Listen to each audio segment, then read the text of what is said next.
Hello বন্ধুরা, কালকে রাত্রিরে ঝড়ের সময় অনেকগুলি আম কুড়িয়েছিলাম। সে আমগুলিকে আজকে দুপুরবেলা ভাবলাম একটু আম মাখা করি। তাই ওই ঝুড়ি থেকে একটা আম তুলে নিয়ে দিদিকে বললাম আমটা চটপট কেটে দে, কারণ আমি তো ছোট, তাই আমার হাতও কেটে যেতে পারে। তাই দিদিকে বললাম, দিদি আমগুলোকে কুচি কুচি করে জলেতে ডুবিয়ে ধুয়ে নিলাম। তারপর পাশে একটা প্লেটে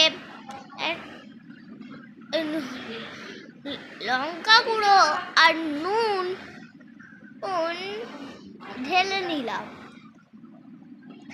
তারপরে গ্লাসে ধুয়ে রাখা আমটাকে প্লেটেতে তুলে নিলাম। আমটা মিক্স করে নিয়ে হয়ে গেল আম মাখা। আপনারাও করে দেখবেন, ভালো হবে, সুন্দর টেস্ট হয়েছিল।